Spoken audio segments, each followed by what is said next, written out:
जो सौंदर्य के प्रेमी हैं, कला को बहुत अच्छी तरह जानते हैं और सिर्फ बाहर से ही नहीं, अंदर से भी सुंदर हैं, प्रेम करने वाले, प्रेम पाने वाले, अपने प्रेम से संसार को चलाने वाले, 16 कलाओं में निपुण, संसार के सबसे अधिक कार्यशील, निपुण, मधुर, डिप्लोमेटिक, और जो काम कोई ना करा पाए, असंभव से असंभव, उसको आकाश और पाताल दोनों से करके ले करके आ जाने वाले ऐसे वृष राशि के जातकों को मेरा प्रणाम है। नमस्कार, स्वागत है आपका दीपा ज्योतिष में और स्वागत है मेरे चैनल 21st सेंचुरी मॉम में। बात करते हैं कैसा रहेगा जून का महीना वृष राशि के जातकों के लिए। तो ये जो प्रेडिक्शंस मैं करने वाली हूँ ये लग्न और राशि दोनों पर कार्यान्वित होंगी, दोनों पर आधारित है। अगर आपके लग्न में 2 लिखा है तो आपका लग्न वृष है, या आपके लग्न चार्ट में जहाँ कहीं 2 लिखा है वहाँ अगर आपका चंद्रमा है तो आपकी चंद्र राशि वृष है। तो दोनों तरह से आप इसको देख सकते हैं। अगर आप मेरे चैनल पर नए हैं तो इसको सब्सक्राइब कर दीजिए, और अगर वीडियो पसंद आएगा तो लाइक और शेयर कर दीजिएगा। तो बात करते हैं कैसा रहेगा जून का महीना वृष राशि के जातकों के लिए। मेरे पिछले वीडियो में किसी मैडम ने कमेंट किया था कि मैडम जातिकाएँ भी तो हैं। तो हाँ, बिल्कुल जातिकाएँ भी हैं। तो जातक और जातिका दोनों के लिए है ये, पर क्या करें, एस्ट्रोलॉजी में जो शब्द आज तक यूज़ हुआ है वो जातक ही है। चलिए बात करते हैं। तो कुल मिलाकर के ये जो महीना है ये आपको अद्भुत परिणाम देने वाला है। इतना सुंदर ग्रहों का संयोग इस महीने में आ रहा है जो आपकी लाइफ का टर्निंग पॉइंट साबित होगा। बहुत लंबे समय से आप कष्टों से, प्रॉब्लम से जूझ रहे थे, कुछ चीज़ों का निराकरण मिल ही नहीं रहा था।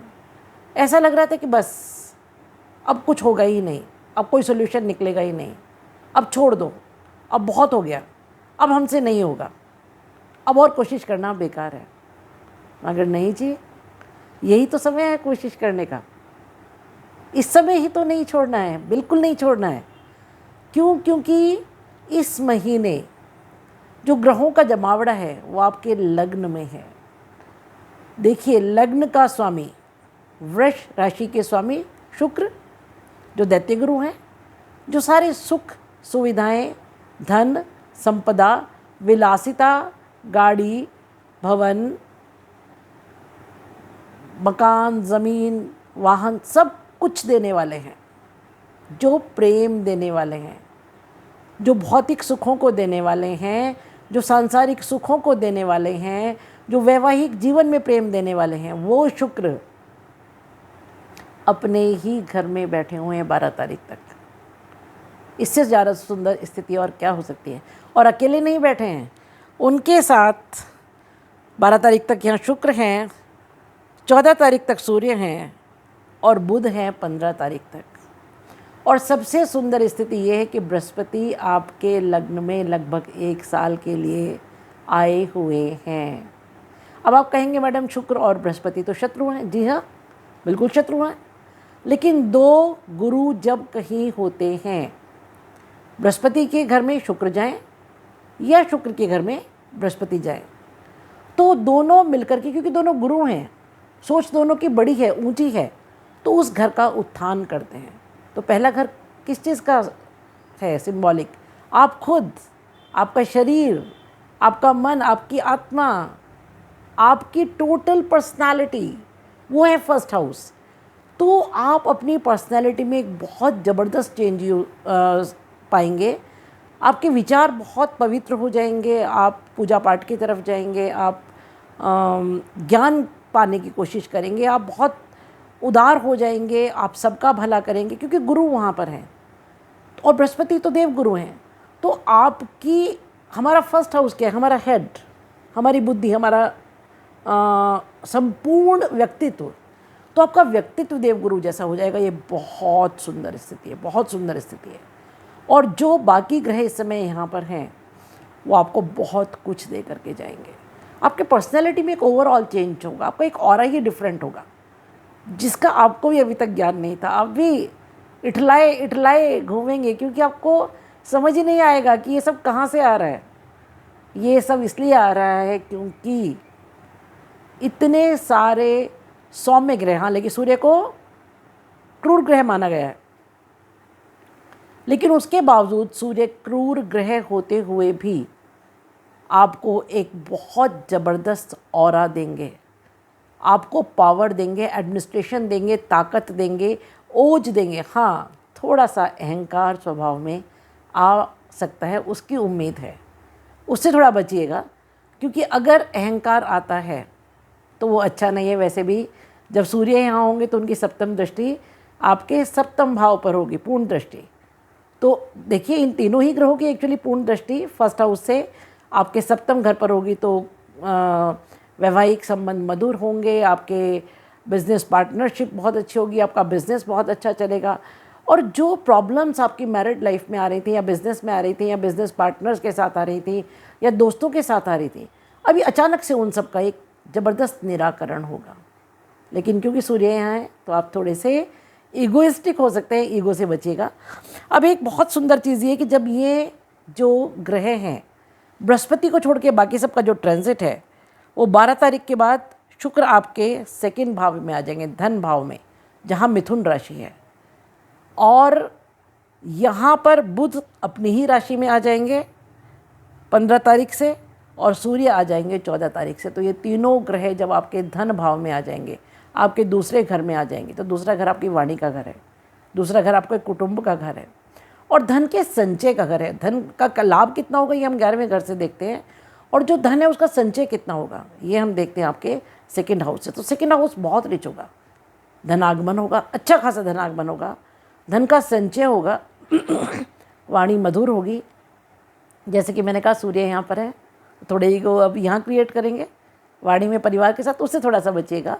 कौटुंबिक जनों के साथ आपका बाहर घूमने का, फिरने का, कुटुंब पर खर्चा भी हो सकता है, उस सब का प्रोग्राम बनेगा। कुल मिलाकर के ये समय आपके परिवार के लिए अच्छा रहेगा, खान पान के लिए बहुत अच्छा रहेगा, क्योंकि इस समय आप बहुत सारी नई वैरायटीज़ खाएंगे, नई चीज़ों का स्वाद भोगेंगे।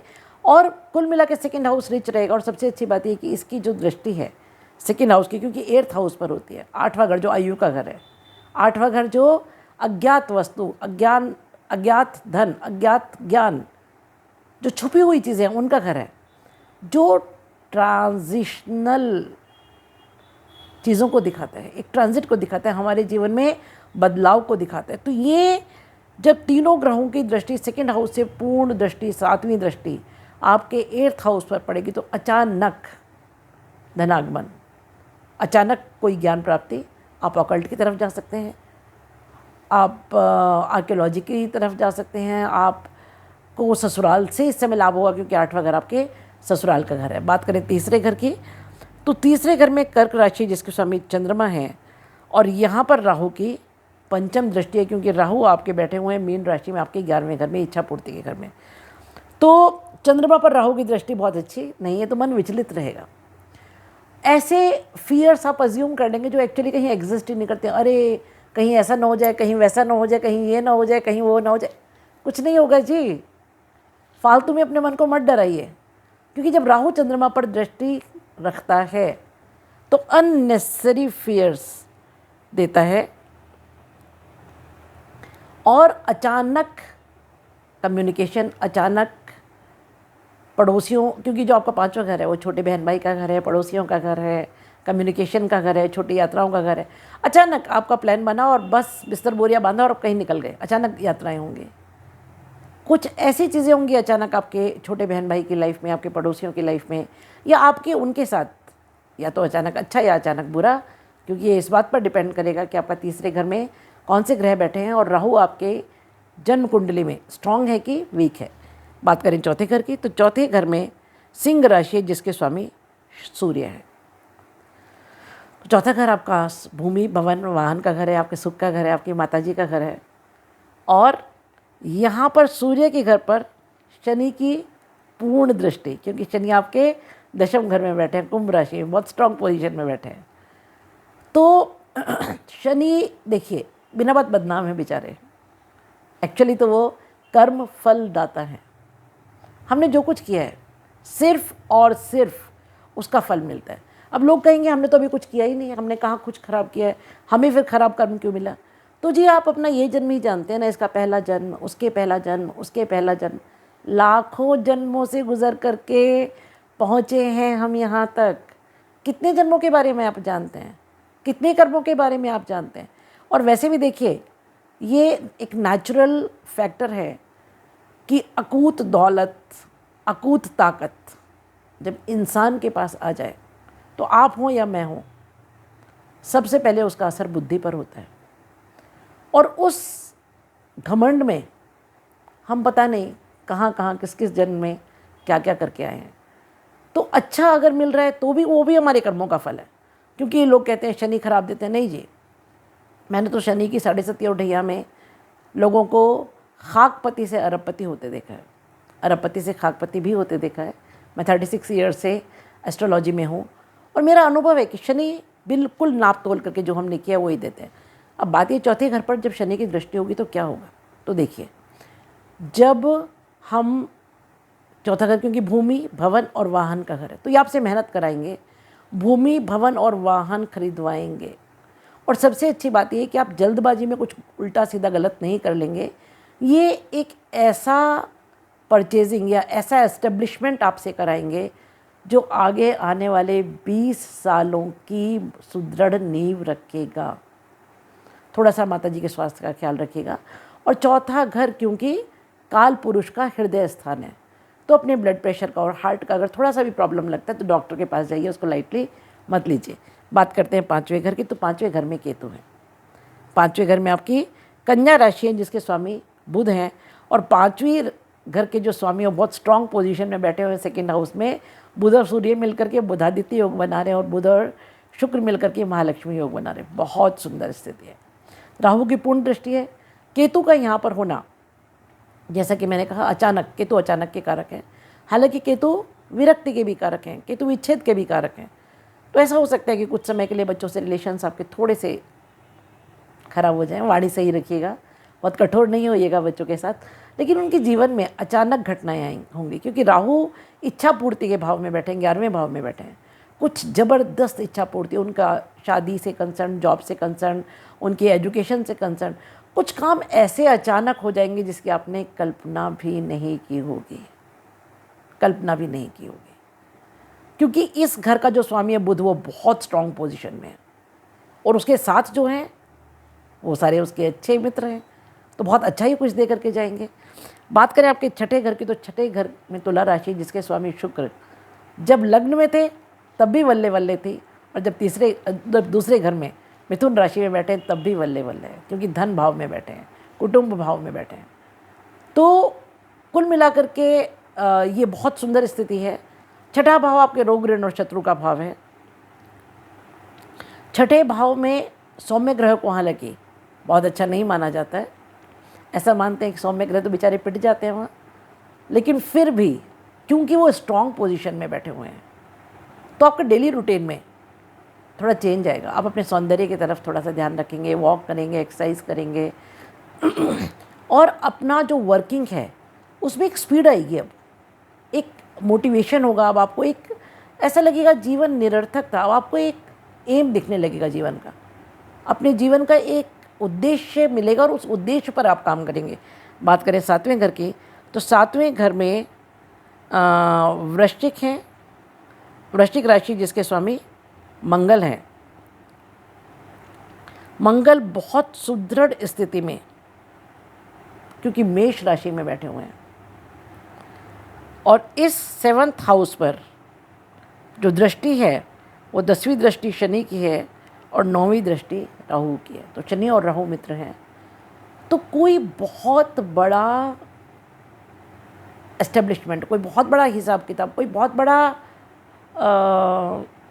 कोई ऐसी चीज़ आपके बिजनेस में या आपकी मैरिड लाइफ में, आप या आपके पार्टनरशिप में, आपके दोस्तों से आपको दिलवा करके जाएंगे, जो बहुत लंबे आगे आने वाले समय की एक इमारत की नींव सिद्ध होगी। बात करें आपके 8वें घर की, तो 8वें घर में धनु राशि है जिसके स्वामी बृहस्पति आपके लग्न में बैठे हैं। जैसे कि मैंने कहा, आप ऑकल्ट की तरफ जाएंगे, आप रहस्यों की तरफ जाएंगे, कुछ गुप्त धन, क्योंकि बृहस्पति धन के कारक हैं। गुप्त धन, गुप्त ज्ञान, गुप्त चीज़ें, जो ऐसी चीज़ें जो पर्दे में हैं, वो आपको हर हालत में प्राप्त होंगी। और ये लंबा समय है, 1 साल तक बृहस्पति आपके लग्न में बैठे हुए हैं यहाँ पर। और जब 8वें का स्वामी, 8वें में वैसे भी बृहस्पति को ऐसा बोलते हैं कि आपको बचाने आते हैं, एज रेस्क्यूअर आते हैं। तो कोई अचानक कुछ बुरा अगर होने वाला है तो देवगुरु उससे आपकी रक्षा करेंगे, आयु की रक्षा करेंगे, दीर्घायु आपको प्राप्त होगी, ससुराल से लाभ प्राप्त होगा। बात करें 9वें घर की, तो 9वें घर में मकर राशि है, जिसके स्वामी शनि दशम भाव में बैठे हैं। केंद्र त्रिकोण का संबंध बन रहा है, बहुत सुंदर स्थिति है। भाग्य भाव का स्वामी जब कर्म भाव में बैठा हो तो इससे सुंदर स्थिति हो नहीं सकती। देखिए, हॉरोस्कोप को भगवान ने ऐसे ही बनाया, 9वां घर भाग्य का घर, 10वां घर कर्म, और भाग्य और कर्म को मिलकर के उसका जो फल है वो है 11वां घर आपका इच्छा पूर्ति। तो this is how horoscope is made. तो जब नवम का स्वामी दशम में बैठा हो, इससे सुंदर कोई स्थिति हो नहीं सकती। और वैसे भी यहाँ पर आपके 9वें घर पर बृहस्पति की दृष्टि है, और वो भी नवम दृष्टि। बृहस्पति की नवम दृष्टि अमृत दृष्टि होती है जी, अमृत दृष्टि, उससे सुंदर दृष्टि हो ही नहीं सकती। इसका मतलब ये है कि भाग्य जबरदस्त साथ देगा, कर्म भी करवाएंगे दौड़ा दौड़ा के। जब, क्योंकि 10th हाउस के तो नेचुरल ओनर हैं शनि जी, है ना। 10th हाउस में मकर राशि आती है कालपुरुष की कुंडली में, और उसके नेचुरल ओनर हैं। और यहाँ कुंभ में अपनी राशि में बैठे हैं, तो ज़बरदस्त मेहनत कराएंगे, ज़बरदस्त मेहनत। लेकिन सबसे अच्छी बात यह है कि भाग्य भी साथ देगा। तो मेहनत और भाग्य दोनों मिलकर के जो ये 11वें घर में राहु देव जी बैठे हैं ना, वो अचानक इच्छा पूर्ति कराएंगे। बात करें आपके 11वें घर की, तो 11वां घर आपका इच्छा पूर्ति का घर है, आपके लाभ का भाव है। और यहाँ जब राहु हो, ओह क्या कहूँ, देखिए, राहु मतलब सिर्फ सिर जिसका धड़ नहीं है। राहु मतलब limitless ambitions, out of box thinking, sudden things, सब कुछ मिल जाए, सब कुछ सब कुछ सब कुछ, तो भी ऐसा लगता है कुछ मिला ही नहीं, और चाहिए और चाहिए और चाहिए। ऐसा कहते हैं ना कि राहु को पूरा ब्रह्मांड भी मिल जाए, तो राहु कहते हैं अभी मिला ही क्या है, ये तो शुरुआत भी नहीं हुई। और जब इच्छा पूर्ति के घर में राहु बैठे हों तो आपकी इच्छाएं लिमिटलेस हो जाएंगी। उस पर थोड़ा सा नियंत्रण रखिए। देखिए, अगर आपको संतोष नहीं है तो आपको कितना भी कुछ भी मिल जाए, आप सुखी तो नहीं होंगे। और जीवन का उद्देश्य तो सुख है, तो जो मिलता है उसमें संतोष करना सीखिए, ये थोड़ा सा संभालिएगा। करें बात 12वें घर की, तो 12वें घर में मेष राशि में मंगल बहुत सुदृढ़ स्थिति में बैठे हुए हैं, बहुत सुदृढ़ स्थिति में बैठे। अब मंगल किसके कारक हैं? उत्साह, एनर्जी, जोश, एंगर, है ना, ब्लड। और 12वां घर व्यय का घर है, तो कोशिश कीजिएगा कि आपकी एनर्जी वेस्ट ना हो, खर्च ना हो, फालतू की चीज़ों में ना जाए, अच्छी चीज़ों में जाए। हालांकि बृहस्पति फर्स्ट हाउस में बैठे हैं तो सद्बुद्धि देंगे, सही जगह इसको इन्वेस्ट कराएंगे, सही जगह इसको लगवाएंगे। और क्योंकि उनकी चौथी दृष्टि यहाँ बैठ कर के मंगल की होगी आपके 3रे घर पर, 12वें घर से, तो थोड़ा सा अपने छोटे बहन भाइयों से, पड़ोसियों से मधुर संबंध रखिएगा, गुस्सा नहीं कीजिएगा। हाँ, विदेश से आपको लाभ होगा, बाहर की चीज़ों से लाभ होगा, दूसरी भाषा के लोगों से लाभ होगा, और बहुत एनर्जेटिक आप रहेंगे, दौड़ दौड़ के काम करेंगे, ये बहुत अच्छी बात है। लेकिन एनर्जी वेस्ट नहीं होनी चाहिए। अब मैं आपको कुछ उपाय बताऊंगी। देखिए, जब बृहस्पति आपके लग्न में हो तो ऐसा मान लीजिए कि शेयर मार्केट बहुत अच्छा चल रहा है और आप इन्वेस्ट कीजिए, ऐसा हम मानते हैं। I am giving you just one example. तो ऐसे टाइम में केले के पेड़ को लोटे में जल में हल्दी मिला करके जल ज़रूर ज़रूर ज़रूर दीजिए, आपके सारे काम बन जाएंगे। राहु क्योंकि 11वें घर में है, इच्छा पूर्ति के घर में है, और उनकी जो सप्तम दृष्टि है वो संतान भाव पर है। 5वां घर हमारा संतान, विद्या, बुद्धि, है ना, अध्यात्म, इसका घर है। तो राहु को कंट्रोल करने के लिए किसी भी रूप में देवी पूजन कीजिए, दुर्गा सप्तशती का पाठ कीजिए, दुर्गा चालीसा कीजिए, किसी भी रूप में देवी पूजन कीजिए। और इसके अलावा शनि क्योंकि बहुत सुदृढ़ स्थिति में है तो सुंदरकांड या हनुमान चालीसा का पाठ कीजिए। ये 3 चीज़ें अगर आपने कर ली तो मान करके चलिए कि जीवन में बहुत बहुत अच्छा होगा। ये है मेरी प्रेडिक्शंस जून महीने के लिए। शुभम भवतु, कल्याणम भवतु। अगर आपको वीडियो पसंद आया है तो लाइक कीजिए, शेयर कीजिए और सब्सक्राइब कीजिए। और आपको वीडियो जैसा भी लगा, अच्छा लगा, बुरा लगा, पसंद आया, नहीं पसंद आया, कमेंट ज़रूर कीजिएगा। अगले महीने के नेक्स्ट वीडियो के साथ मिलते हैं। तब तक स्टे हैप्पी, स्टे ब्लेस्ड।